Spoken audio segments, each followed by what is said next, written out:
ಪುತ್ತೂರಿನ ಬಲ್ನಾಡಿನಲ್ಲಿ ನಿನ್ನೆ ಒಂದು ಧಾರ್ಮಿಕ ಕಾರ್ಯಕ್ರಮದ ಬ್ಯಾನರ್ ಹರಿದಾಕಿರುವಂಥದ್ದನ್ನು ನಾವೆಲ್ಲರೂ ಇವತ್ತು ಮಾಧ್ಯಮದ ಮುಖಾಂತರ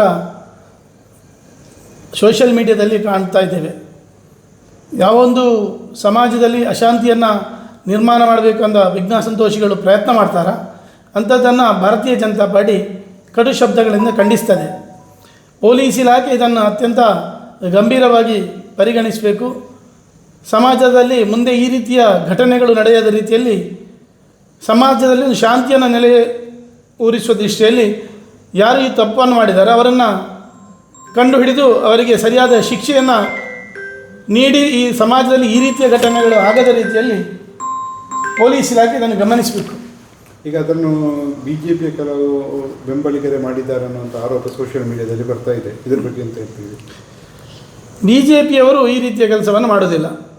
ಒಂದು ಸಂಸ್ಕಾರ ಮತ್ತು ಯಾವುದೇ ಒಂದು ಧಾರ್ಮಿಕ ಕಾರ್ಯಕ್ರಮವನ್ನು ಅತ್ಯಂತ ಒಳ್ಳೆ ರೀತಿಯಲ್ಲಿ ಭಕ್ತಿಶ್ರದ್ಧೆಯಿಂದ ಕಾಣುವಂಥವರು ನಮ್ಮ ಕಾರ್ಯಕರ್ತರು. ಹಾಗಾಗಿ ಈ ರೀತಿಯ ಘಟನೆಗಳ ಮುಖಾಂತರ ಈ ರೀತಿಯ ಕೆಲಸ ಮಾಡುವಂಥವರು ನಮ್ಮ BJP ಕಾರ್ಯಕರ್ತರು ಅಲ್ಲವೇ ಅಲ್ಲ. ಯಾರು ಇದನ್ನು ಮಾಡಿದಾರ ಅದನ್ನು ಪತ್ತೆ ಹಚ್ಚಿ ಪೊಲೀಸ್ ಇಲಾಖೆಗೆ ಇದರ ಬಗ್ಗೆ ಒಂದು ಸರಿಯಾದ ಒಂದು ವಿಚಾರವನ್ನು ಹುಡುಕಿ ಯಾರು ಈ ತಪ್ಪನ್ನು ಮಾಡಿದ್ದಾರೆ ಅದಕ್ಕೆ ಅವರಿಗೆ ಸರಿಯಾದ ಶಿಕ್ಷೆಯನ್ನು ಕೊಡುವಾಗ ಅದು ಸತ್ಯ ಸಂಗತಿ ಗೊತ್ತಾಗ್ತದೆ. ಅಲ್ಲ, BJPಯವರು ಯಾಕೆ ಮಾಡಬೇಕು? BJPಯವರು ಯಾಕೆ ಆ ರೀತಿ ಮಾಡಬೇಕು ಅಂತ ಅಲ್ಲ, ಸೋಷಿಯಲ್ ಮೀಡಿಯಾದಲ್ಲಿ ಬರ್ತದೆ. BJPಯವರು ಆ ರೀತಿ ಮಾಡಲಿಕ್ಕೆ ಮಾಡಿ ನಮಗೆ ಪ್ರಯೋಜನ ಏನು? ಯಾಕೆ ಮಾಡ್ತಾರೆ? ಈಗ ಬ್ಯಾನರ್ ಬಗ್ಗೆ ಹರಿದ ಬಗ್ಗೆ ಯಾರು ದೂರು ಕೊಟ್ಟಿಲ್ಲ ಅಂತ ಪೊಲೀಸರು ಹೇಳ್ತಾ ಇದ್ದಾರೆ. ಈಗ ನೀವೇನಾದ್ರು ದೂರು ಕೊಡಬೇಕಂತ ಒತ್ತಾಯ ಮಾಡ್ತೀರಾ? ದೂರು ಕಾರ್ಯಕ್ರಮದ ಸಂಯೋಜನೆ ಮಾಡುವವರು ದೂರನ್ನು ಕೊಡಬೇಕು, ಕಂಡು ಹಿಡಿಬೇಕು. ನಾವು ಕೂಡ ಅದನ್ನೇ ಹೇಳ್ತಾ ಇರೋದು. ಯಾರಂತ ಕೃತ್ಯವನ್ನು ಮಾಡಿದ್ದಾರೆ ಅವರನ್ನು ಕಂಡು ಹಿಡೀರಿ. ಸುಮ್ಮನೆ BJPಯ ಮೇಲೆ ಗೂಬೆ ಕೂರಿಸುವಂಥದ್ದು ಸಮಾಜ ತುಂಬ ಗಮನಿಸ್ತಾ ಉಂಟು. BJPಯವರು ಅಂಥ ಪ್ರವೃತ್ತಿ ಮಾಡುವ ಅವಶ್ಯಕತೆ ಇಲ್ಲ. ಇನ್ನೊಂದು ಪೆರುವಾಯಲ್ಲಿ ಗೋ ಕಳ್ಳತನ ಆಗಿದೆ, 3 ಗೋವುಗಳು ಅಂತ ಬರ್ತಾ ಇದೆ. ಇದರ ಬಗ್ಗೆ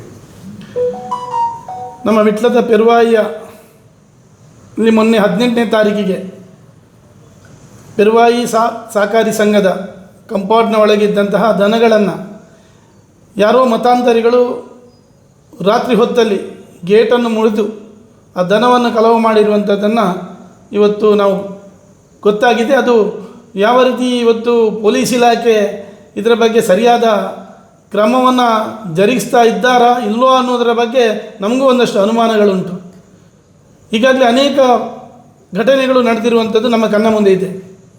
ಸರಿಯಾದ ವ್ಯವಸ್ಥೆಯನ್ನು ಮತ್ತು ಸರಿಯಾದ ಕಾನೂನನ್ನು ಈ ರೀತಿ ಜಾರಿಗೊಳಿಸಿದರೆ ಮತ್ತೆ ಇದು ಮರುಕಳಿಸಲಿಕ್ಕೆ ಕಾರಣ ಏನು ಅನ್ನೋದನ್ನು ಪೊಲೀಸ್ ಇಲಾಖೆ ಅತ್ಯಂತ ಗಂಭೀರವಾಗಿ ಗಮನಿಸಬೇಕು.